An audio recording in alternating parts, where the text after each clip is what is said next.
When 4 companies tried to leave a pension plan in 2018, they thought they knew what they owed. Then the bill nearly tripled.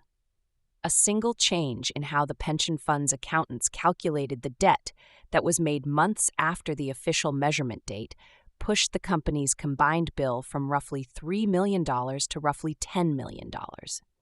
Now the Supreme Court has ruled that such changes are legal, a decision that could reshape how companies budget for leaving pension plans nationwide. Nine Robes uses nonpartisan, everyday language to focus on the facts of what the Supreme Court is saying. Here, you'll find clear, concise summaries of every Supreme Court opinion, stripped of legalese and clickbait headlines. Each post breaks down the facts, explains the court's reasoning, and highlights the crucial details that often go unnoticed.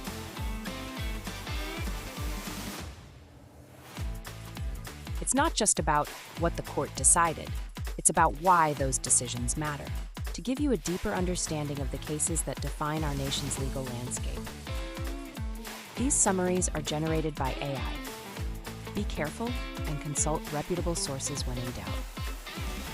The 4 employers were withdrawing from the IAM National Pension Fund. Under federal pension law, companies that leave a plan must pay their share of any shortfall. The pension fund's actuary, a specialized accountant who calculates pension obligations, needed to determine how much money the companies owed. The actuary used a key number called the discount rate to do this calculation.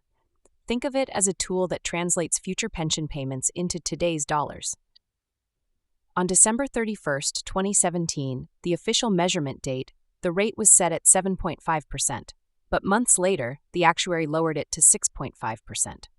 That small change had a massive impact. It nearly tripled what the companies owed. The employers argued this was unfair.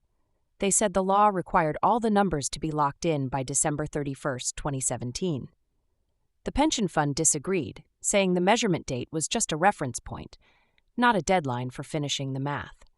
2 federal appeals courts split on the question, so the Supreme Court stepped in to settle it.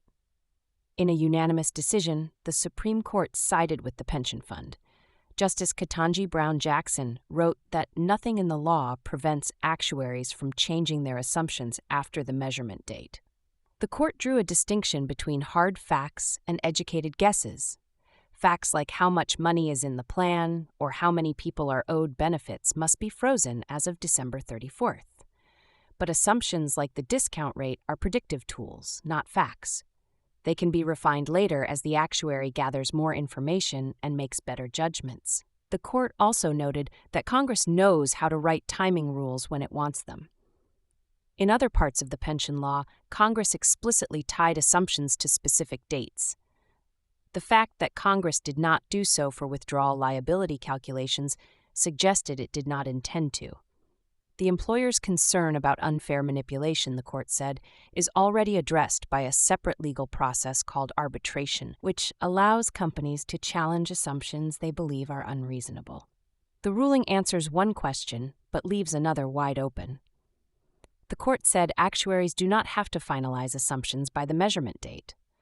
But it did not say whether actuaries can use information that did not exist on the measurement date when making those choices. Here is why this matters. Imagine an actuary selecting a discount rate in January for a December 31st measurement date. A major market downturn happens in early January. Can the actuary use that new information? The Supreme Court did not say. This ambiguity could significantly affect what companies actually owe, since using newer market data could push bills higher or lower depending on what happens. The court did reassure employers that arbitration provides a check against unreasonable assumptions.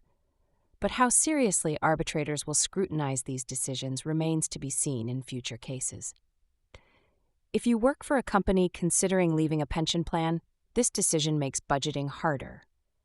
You cannot simply lock in what you owe on the official measurement date. The final bill may change based on calculations made months later. Companies should now budget for uncertainty and be prepared to challenge any assumptions they believe are unfair through the arbitration process. For pension funds, the ruling gives them more flexibility to ensure their calculations reflect the most current financial information available. Find us online at 9robes.ai. That's the number 9robes.ai. Like and share this podcast with friends that like to be informed. 9robes provides AI summaries of U.S. Supreme Court cases. AI makes mistakes. People make mistakes too. We genuinely do our best to provide you with the most accurate summaries, but our best sometimes includes errors.